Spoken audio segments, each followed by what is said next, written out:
Olá, estamos de volta. O capítulo 27. O trabalho, enfim. Olha lá que interessante. É aqui, no capítulo 27, que André Luiz começa a falar das atividades que ele vai realizar. Eles estão ouvindo um pobre de um velhinho gritando pelo Tobias, lá naquelas câmaras de retificação, onde chegam os que vieram do umbral e são abrigados.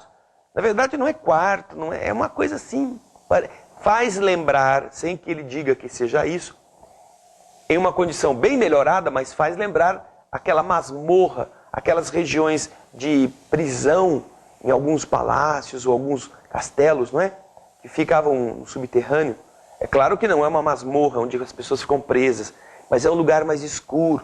E ali estão verdadeiros cadáveres em espírito, farrapos humanos, como André Luiz conta. E agora eles estavam falando sobre o Ribeiro, não é? E o Tobias, que é o enfermeiro responsável, vendo a condição dele, comenta com o André Luiz. O pobrezinho permanece nesse pesadelo em não reconhecer as pessoas, em não identificar a sua própria situação, porque como alma, ela ainda pouco mais vê e ouve do que as próprias aflições.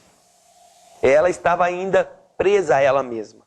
O homem, meu caro, encontra na vida real o que amontoou para si mesmo. Nosso Ribeiro deixou-se empolgar por numerosas ilusões. Aí o André já estava querendo ficar fazendo uma pesquisa. Por que será que o Ribeiro ficou assim? Será que ele fez muita besteira? Só que ele se lembrou da Dona Laura. André, não fique querendo vasculhar a vida dos outros. Aproveite e se ofereça, trabalhe.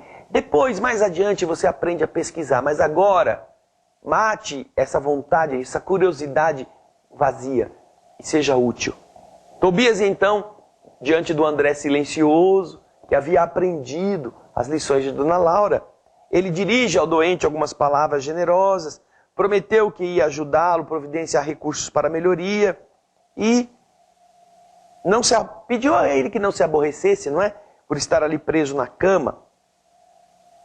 Aí o doente acalmou um pouquinho, agradeceu e seguimos para as outras numerosas filas de camas bem cuidadas e que, como diz André Luiz, tinha um odor extremamente nauseante. Olha só o que André Luiz fala aqui, acompanhe o texto. Seguimos através de numerosas filas de camas bem cuidadas, sentindo a desagradável exalação ambiente, oriunda, como vinha a saber mais tarde, das emanações mentais daqueles que ali se congregavam, com as dolorosas impressões da morte física e muitas vezes sob o império de baixos pensamentos. Foi quando então o Tobias explicou que aquelas câmaras estavam reservadas especificamente às entidades de natureza masculina. E eu então, diz André, comecei a escutar todo mundo chamar Tobias, Tobias, Tobias aqui, Tobias ali, por favor, me ajuda, me socorre. Uma confusão, todo mundo chamando e todo mundo se queixando. Não suporto mais, estou com muitas dores. O coração ferido diante do sofrimento de tantas criaturas me fez perguntar a Tobias: meu amigo, como é triste a reunião de tantos sofredores e torturados. Por que estes quadros angustiosos? E então Tobias respondeu, veja a resposta, interessante. Não devemos observar aqui somente dor e desolação, André. Não. Lembre, meu irmão, que estes doentes estão atendidos, que já se retiraram do umbral, onde tantas armadilhas aguardam os imprevidentes, descuidosos de si mesmos. Nestes pavilhões, pelo menos, já se preparam para o serviço regenerador.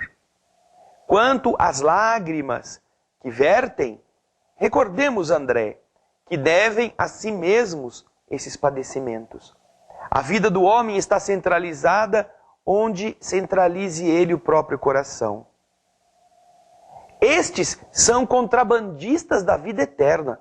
Como assim? Perguntei Contrabandistas da vida eterna? Respondeu Tobias em voz firme. Acreditavam eles, André, que as mercadorias propriamente terrestres teriam o mesmo valor nos planos do espírito. Supunham que o prazer criminoso, o poder do dinheiro, a revolta contra a lei e a imposição dos caprichos atravessariam as fronteiras do túmulo e vigorariam aqui também, oferecendo-lhes a oportunidade para novos disparates. Foram negociantes imprevidentes, esqueceram de trocar as posses materiais em créditos do espírito. Não aprenderam as mais simples operações de câmbio no mundo. Quando iam a Londres, trocavam contos de réis por libras esterlinas. Entretanto, nem com a certeza matemática da morte carnal se animaram a adquirir os valores da espiritualidade. Agora, o que fazer? Temos os milionários das sensações físicas transformados em mendigos da alma. Olha só, contos de réis, dólares, reais, que nós sabemos trocar quando vamos viajar. E nos esquecemos que todos vamos viajar de volta ao mundo do espírito, mas não arrumamos a moeda adequada que vale lá. E isto serve para a gente. Nossa atitude na terra se refletirá na forma pela qual nós estaremos sendo acolhidos. E você vê que Tobias fala para o André. Todos os que estão aqui são os negociantes imprevidentes, os que gozaram, os que quiseram o mundo contrabandear para o lado da vida espiritual os mesmos bens e só mais tarde descobriram que isso não era possível. Vamos pensar um pouco? No próximo bloco nós terminaremos o capítulo 27. Fique conosco.